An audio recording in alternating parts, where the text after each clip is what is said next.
Kat here and welcome back to my channel. So we have a good news guys and finally, meron na tayong work! Yay! Tapos na ang mahahabang tulog natin sa gabi kasi mag-work na ulit tayo. Ayun nga, I've been working with this client na for like 5 days. I started Wednesday. And ayan, this is actually our second week. Ang swerte lang kasi okay yung schedule ko, naka-weekends off pa rin tayo. Kasi nga 'di ba yun yung dilemma ko sa mga nauna kong video na baka mag-split off ako or hindi weekend yung off ko. But yun, nakuha pa rin natin yung weekend off. So, naka-off pa rin tayo ng weekend, Saturday and Sunday. So, ayun nga, nasa real estate pa rin tayo, no? Admin tayo doon. Pero, transaction coordinator, tapos nagawa din ako ng mga creations like yung Reels, Canva, which is okay na okay tayo dyan. Ang nagustuhan ko pa sa client na to is hindi siya isang entire team like katulad nung dati kong handle na nasa 15 to 20 agents.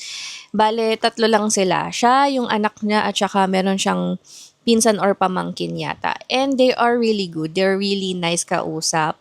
Napaka soft-spoken nila. So, yun nga, sabi nga din nila, gusto nila, yung nag-e-enjoy ako habang nagwo-work ako. Since training tayo ngayon, is madalas ko silang kausap ngayon sa phone. Like, 50% of my entire work hours is nasa phone ako, kausap sila kasi syempre tinuturuan nila ako ng process nila at may training din naman yan.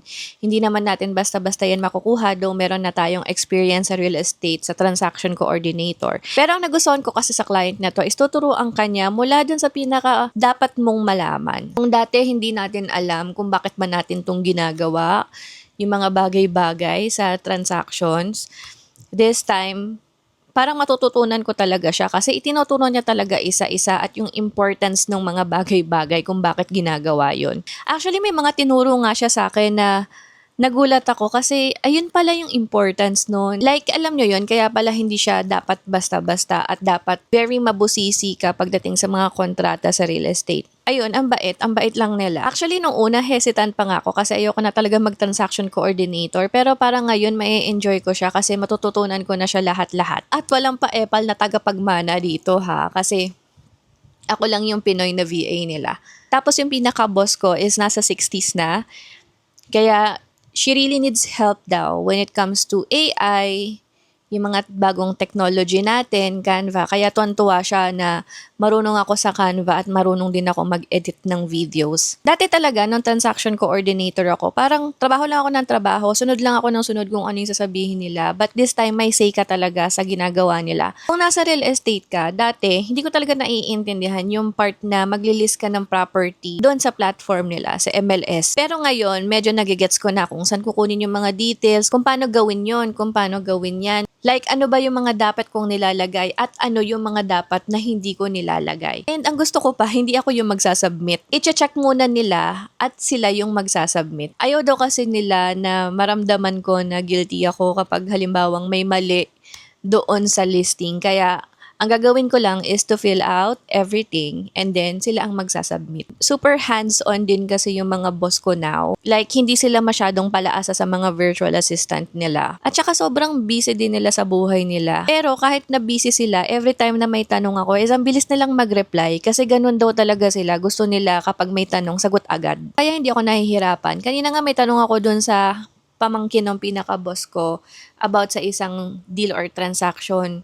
Ang bilis niyang sumagot. Tinawagan niya ako agad. Tapos sinabi niya kung ano yung mga details na ilalagay doon. Ang galing. Feeling ko mag-e-enjoy ako dito kasi natututo talaga ako. And very willing yung bago kong client na turuan ako ng mas marami pa. Like, sabi niya, ayusin ko lang daw and galingan ko. Hindi niya daw ako papabayaan. O, diba? Yung mga ganong client, finally, nakahanap tayo ng client na, alam niyo yun, mamahalin ako. Nakahanap tayo ng client na tanggap tayo at tuturuan tayo at pagtsatsagaan namin ng isa't isa. Very thankful ako sa bago kong client. Kaya hopefully, magtagal yung pagsasama namin nitong client na to at ng pamilya niya. Nakakatawa pa dito, parang pinakilala niya na sa akin yung buong pamilya niya. Pati yung aso niya, pinakilala niya na sa akin. Pero syempre, no, medyo hinay-hinay din tayo kasi hindi natin alam. Pero ayun, Grateful tayo sa client na to. Very happy tayo so far. Kita naman sa akin, di ba, na masayang-masaya ako sa kliyente ko na to. Kaya ayan, kung nasa client pa rin kayo na hindi nyo gusto, or hindi sa client nyo, kasi yung dati hindi naman talaga yung client yung problema ko, yung kasama yung problema ko noon yung co-VA ko Kung may mga problema kayong ganyan, dasal-dasal lang kayo. Alam nyo yon, sabi ko nga sa sarili ko lagi, kapag may tinanggal sa buhay mo, may papalit na mas maganda. So, dasal-dasal lang, darating din yung tamang client para sa'yo. So, ayan guys, in-update ko lang kayo. See you on our next video.